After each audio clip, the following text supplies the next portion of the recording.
दुनियार सबु जिनिष आघात बा ठोकर पाइले भांगी जाए, किंतु सफलता एमिति एक जिनिष जहा ठोकर बा आघात पाइले ही मिली थाए। नमस्कार दर्शक बंधु, मु ज्योतिर्विद सुधीर स्वागत जनाऊँगी मोर आज स्वतंत्र उपस्थापना को। मिथुन राशि 2025 मसीहाटी केमिति कटिबो, 2025 मसीहार वार्षिक भविष्यवाणी संपर्क में आज स्वतंत्र उपस्थापना। तेबे मिथुन राशि व्यक्ति विशेष आपणकर स्वास्थ्य, शिक्षा, व्यापार वाणिज्य, चाकरी वृत्ति, आर्थिक, पारिवारिक, दाम्पत्य जीवन एभली बहुत गुड़े महत्वपूर्ण तथा गुरुत्वपूर्ण प्रसंग उपरे मु आज खूब संक्षिप्त रे भविष्यवाणी करने को जाउछि। तबे मु भविष्यवाणी करने पूर्व ग्रह मानकर अवस्थिति संपर्क रे सम्यक सूचना दउछि। वृष रे बृहस्पति, मंगल कर्कट रे, केतु कन्या रे, बिछा रे बुध, धनु रे रवि, मकर रे शुक्र, कुंभ रे शनि एवं मीन रे राहु ग्रह रही इंग्राजी नूतन वर्ष 2025 मसीहार आरंभ होबाकू जाउछि। तेबे ए जे ग्रह माने एमाने वर्ष तमाम गोटे राशि रु आ गोटे राशि को भ्रमणशील अवस्था रे रहिबे। तेणु एई परिप्रेक्षी रे मिथुन राशि व्यक्ति विशेषकर केमिति कटिब 2025 मसीहा एई संपर्क रे आमे कथा प्रवाह को आगु को नहीं चलिबा। तेबे ज्योतिष, वास्तु एवं धर्म विषय को मोर एई ऐतिहासिक चैनल जदि आपन को भलो लागु थाए निश्चित भाव में नुआ करी विजिट करथिले आपण सब्सक्राइब टे करिवे, लाइक करिवे एवं बहुल परिमाण रे आपण मानकर प्रिय परिजन पई शेयर मध्य करिवे। आसंतु जानिबा मिथुन राशि व्यक्तिंकर स्वास्थ्यर अवस्था केमिति रहिबो 2025 मसीहा रे। ए वर्ष आपणकर स्वास्थ्य भल रहिबो। बृहस्पति गोचर वर्ष आरंभ द्वादश बृहस्पति रोथिबा जोगु आपणक राशि रे टिके स्वास्थ्य अवस्था मांदा रहिबो। तेबे आपणकर आसंता मे मास मध्य रे वर्ष आरंभ अर्थात जनवरी रु मे मध्य रे आपणकर पेट संबंधी, यौनांग संबंधी समस्या देखा जाई पारे। तेबे मे मास परे आपणकर स्वास्थ्य अवस्था रे सामान्य सुधार आसुतिले हैं शनि गोचर स्वास्थ्य पई आपणकर अनुकूल प्रभाव देवे। शनिकर आपणकर नवम रे वर्तमान शनि रहिचंती, दशम को शनि मार्च मास पर आसी जिवे। तेणु जहा अनुमान करा जाउछि जे मार्च मास परे जे दीर्घकालीन जो रोग बेमारी गुड़िक आपणकर लागि रहितला एथुरु आपणको उपशम मिलिबो।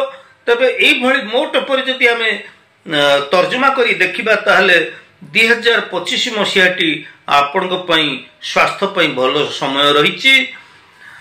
आउ शिक्षार्थी मानक कथा जदि देखिबा वर्ष आरंभ रु मे मास जाए बृहस्पति आपणकर द्वादश भाव रे रहउतिबा जोगु शिक्षार्थी बा विद्यार्थी माने उच्च शिक्षा लाभ करिबा पई विदेश यात्रा करि पारंती। अधिक विद्या पठन पई अधिक रु अधिक परिश्रम हमको करिबाको हबो। तेबे जाइकरी आमे सफलता शिक्षा क्षेत्र रे अर्जन करि पारिबा। तेबे मे मास परे बृहस्पति ग्रह जतबेले स्व राशि को आसी जिबे सेतबेले निश्चित भाव रे आमको टिके विचलित करइबे एवं आमर मानसिक स्थिति टिके विचलित रहिथिबा जोगु शिक्षा क्षेत्र रे हेत यह आमको प्रभावित करि पारे। तेणु शिक्षा क्षेत्र रे ए वर्ष आपणकर परिश्रम बा उद्यम ही आपनको सफलता आनी देबो। व्यापार वाणिज्य कथा जदि देखिबा ए वर्ष आपणकर व्यापार वाणिज्य क्षेत्र रे आपण शुभ फल पाइबे। योजना मुताबक ए वर्ष ଆପଣ ନିଜର ବାଣିଜ୍ୟ ବ୍ୟବସାୟକୁ ଚଳାଇବା ପାଇଁ ଚେଷ୍ଟା କରିବେ। ତେବେ ବୁଧ ଗ୍ରହ ଅଧିକାଂଶ ସମୟ ବର୍ଷ ଭିତରେ ଅଧିକାଂଶ ସମୟ ଗୋଚରର ଭ୍ରମଣ ଯୋଗୁଁ ଆପଣଙ୍କର ବ୍ୟବସାୟ କ୍ଷେତ୍ରରେ ଶୁଭ ପରିଣାମ ଆଣିଦେବେ। ତେଣୁ ଆପଣଙ୍କର ବ୍ୟବସାୟ କ୍ଷେତ୍ରରୁ ଆପଣ ଭଲ ଉପାର୍ଜନ କରିପାରିବେ। ତେବେ ଶନି ଗୋଚର ଯୋଗୁଁ ମାର୍ଚ୍ଚ ମାସ ପରେ ଆପଣଙ୍କୁ ଅଧିକ ପରିଶ୍ରମ କରିବାକୁ ପଡ଼ିବ। ବ୍ୟବସାୟ କ୍ଷେତ୍ରରେ ଆଳସ୍ୟତା ତ୍ୟାଗ କରି ଆପଣ ଯଦି ଅଧିକ ପରିଶ୍ରମ କରିବେ ତାହେଲେ ପରିଶ୍ରମର ଯଥାର୍ଥ ମୂଲ୍ୟ ଆପଣ ପାଇପାରିବେ। ତେବେ ମୋଟ ଉପରେ ଆମେ ଯଦି ବ୍ୟବସାୟ କ୍ଷେତ୍ରକୁ ଲକ୍ଷ୍ୟ କରିବା ତାହେଲେ ଗୋଟେ ମଧ୍ୟମ ଧରଣର ଫଳକୁ ଆଶା କରାଯାଉଛି। ଚାକିରି ବୃତ୍ତି କ୍ଷେତ୍ରରେ ମେ ମାସ 15 ତାରିଖ ଯାଏ ବୃହସ୍ପତି କର୍ମସ୍ଥାନ ଉପରେ ପ୍ରଭାବିତ କରୁଥିବା ଯୋଗୁଁ ଆପଣଙ୍କର କର୍ମସଂସ୍ଥା ଠିକଠାକ ଚାଲିବ। ଚାକିରି ଆଶାୟୀ ପ୍ରାର୍ଥୀମାନେ ମେ ମାସ ମଧ୍ୟରେ ଅର୍ଥାତ୍ ବର୍ଷର ମଧ୍ୟଭାଗ ଭିତରେ ନୂତନ କର୍ମସଂସ୍ଥା ନୂତନ ଚାକିରି ବୃତ୍ତି ହୁଏତ ପାଇପାରନ୍ତି। ସେଥିପାଇଁ ଉଦ୍ୟମର ଆବଶ୍ୟକତା ରହିଛି।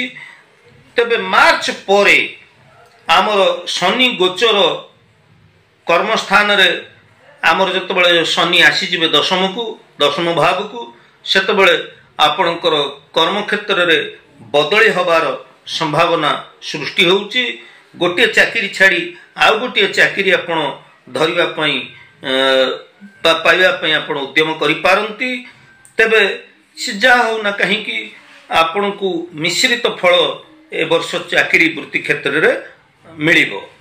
ଆର୍ଥିକ ଦିଗ କଥା ଯଦି ଦେଖିବା ମେ ମାସ 15 ତାରିଖ ଯାଏ ବୃହସ୍ପତି ଆପଣଙ୍କର ଦ୍ୱାଦଶ ଭାବରେ ରହୁଥିବା ଯୋଗୁଁ ଆର୍ଥିକ ଅବସ୍ଥା ଟିକେ ମାନ୍ଦା ରହିବ। ଅର୍ଥାତ୍ ଆପଣଙ୍କର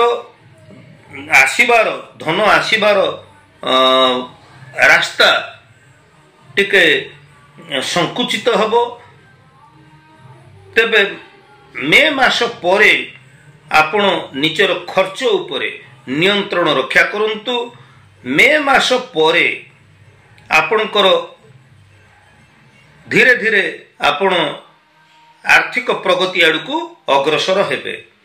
ମାର୍ଚ୍ଚ ମାସ ପରେ ଯେତେବେଳେ ଆପଣଙ୍କର ଦଶମକୁ ଶନି ଆସିବେ ସେତେବେଳେ ଆପଣଙ୍କର ବିଭିନ୍ନ ସୂତ୍ରରୁ ଅର୍ଥାଗମ ହେବ, କିନ୍ତୁ ଆପଣଙ୍କୁ ସେଥିପାଇଁ ଉଦ୍ୟମ କରିବାକୁ ପଡ଼ିବ। ସେଥିପାଇଁ ଆପଣଙ୍କୁ ଅଧିକରୁ ଅଧିକ ପରିଶ୍ରମ କରିବାକୁ ପଡ଼ିବ ଏବଂ ପରିଶ୍ରମର ଯଥାର୍ଥ ମୂଲ୍ୟ ଆପଣ ପାଇପାରିବେ।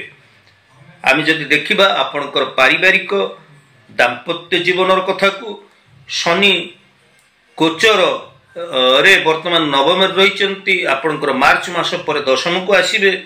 ତେଣୁ ଏପରି କ୍ଷେତ୍ରରେ ଆପଣ ପରିବାର ଭିତରେ ବୁଝାମଣା ରକ୍ଷା କରି ଚାଲନ୍ତୁ, ସମସ୍ତଙ୍କ ସହିତ ସହଯୋଗ ସମନ୍ୱୟ ରକ୍ଷା କରି ଚାଲନ୍ତୁ। ପାରିବାରିକ ଦାମ୍ପତ୍ୟ ଜୀବନ ଭିତରେ ସହଯୋଗ ସମନ୍ୱୟର ଅଭାବ ହେତୁକ ଅଶାନ୍ତି ଆପଣଙ୍କର ଘରେ ଦେଖାଯାଇପାରେ।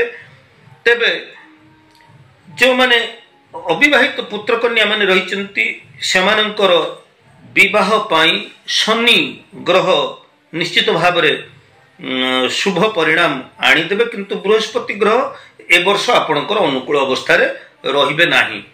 ତେବେ ପାରିବାରିକ କ୍ଷେତ୍ରରେ ଶାନ୍ତିକୁ ଅବ୍ୟାହତ ରଖିବା ପାଇଁ ଆପଣଙ୍କର ସଂଯମତା, କ୍ରୋଧ ଏବଂ ବାଣୀ ଉପରେ ଆପଣଙ୍କୁ ସଂଯମତା ଆଚରଣ କରିବାକୁ ହେବ।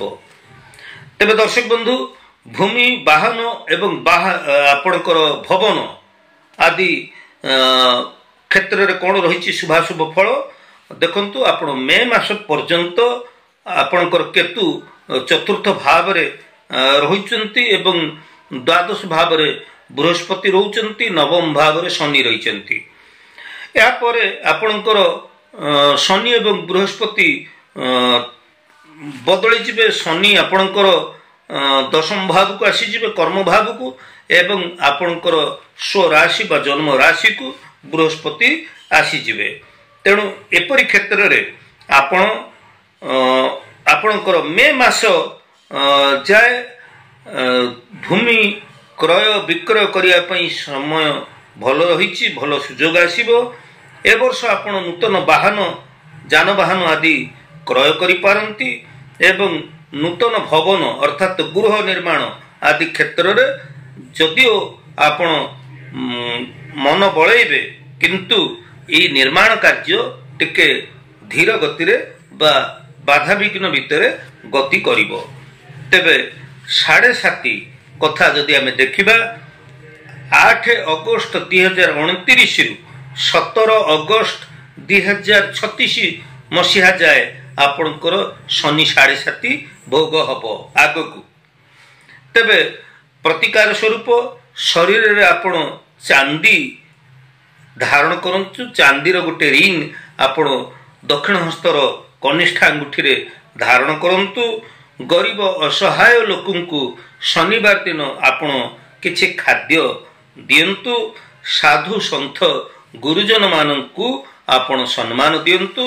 ନିଶ୍ଚିତ ଭାବରେ ଆପଣଙ୍କର ଏଇ 2025 ମସିହାଟି ସୁଖ ସୌଭାଗ୍ୟ ସମୃଦ୍ଧିପୂର୍ଣ୍ଣ ବର୍ଷ ହେବ।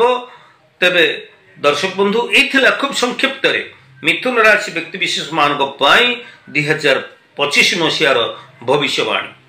ତେବେ ଏହାର ବାସ୍ତବିକତାକୁ ଆପଣ କେତେ ଦୂର ଉପଲବ୍ଧି କଲେ ନିଶ୍ଚିତ ଭାବରେ ଆପଣ ମୋର କମେଣ୍ଟ ସେକ୍ସନରେ ଆପଣଙ୍କର ପ୍ରତିକ୍ରିୟା ଦେବେ। ତେବେ ଆଜି ତ ସମୟ ହେଇଯାଇଛି ଦର୍ଶକ ବନ୍ଧୁ, ପରବର୍ତ୍ତୀ ଅଧ୍ୟାୟରେ ଆମେ ଦେଖା ହେବା। ସେ ପର୍ଯ୍ୟନ୍ତ ମୋତେ ବିଦାୟ ଦିଅନ୍ତୁ। ଜୟ ଜଗନ୍ନାଥ।